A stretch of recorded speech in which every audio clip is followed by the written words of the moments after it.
Assalamu alaikum and hello everyone. Welcome to another session of the US Spectrum. Today, I would cover the concept of wicked problems.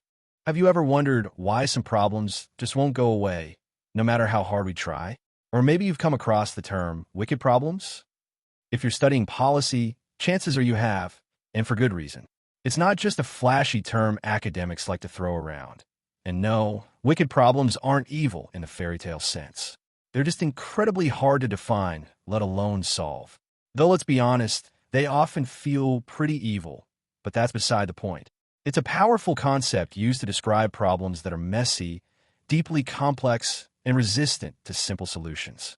Wicked problems often involve multiple, overlapping causes, conflicting interests, and no clear endpoint. They're the kind of challenges where even defining the problem can be part of the problem. Horst Rittel and Melvin Webber, professors of design and city planning at UC Berkeley, coined the term in 1973 to encourage us to think about such issues in a more nuanced and realistic way. Because they're not problems we can solve once and for all, but ones we must learn to deal with and manage thoughtfully. The term helps us understand the tangled, often frustrating nature of today's biggest challenges, like climate change, inequality, or healthcare reform. Let's try to understand the concept with the example of climate change. In their landmark 1973 paper, Rittel and Webber argued that societal problems differ fundamentally from the kinds of problems addressed in science and engineering, which they called tame problems. Partly because the classical paradigm of science and engineering, the paradigm that has laid down the foundation of modern professionalism, is not applicable to the problems of open societal systems. They described planning and social problems as inherently wicked and listed 10 distinguishing properties of these wicked problems that planners should better be alert about. First, they do not have a definitive formulation. The formulation of a wicked problem is the problem. You can't clearly define the problem because it depends on perspective. For example, is climate change mainly an environmental problem, an economic issue, or a matter of justice? Different stakeholders define it differently. Second, they do not have a stopping rule. You can't tell when the problem is solved. Even if we reduce emissions by 50%, is that enough? Climate change doesn't have a finish line. There's always more to do. Third, their solutions are not true or false, only good or bad. A carbon tax might seem like a good idea to economists, but may be seen as unfair or harmful by low-income communities. It's not clearly right or wrong, just more or less acceptable.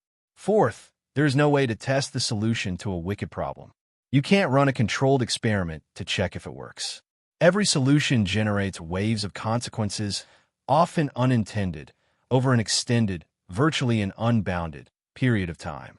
Fifth, they cannot be studied through trial and error. Every implemented solution is consequential and leaves traces that cannot be undone.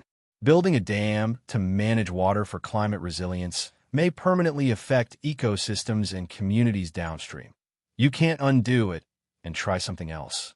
Sixth, there is no criteria which can prove that all solutions to a wicked problem have been identified and considered. Should we focus on renewable energy, changing diets, planting trees, banning cars, regulating industry, or all of the above? There's no single agreed-upon path. Seventh, every wicked problem is essentially unique. There are no classes of wicked problems in the sense that principles of solution can be developed to fit all members of a class. The way climate change affects the Netherlands is different from how it affects Pakistan or Bangladesh. Solutions need to be context-specific. Eighth, wicked problems can always be described as the symptom of other problems.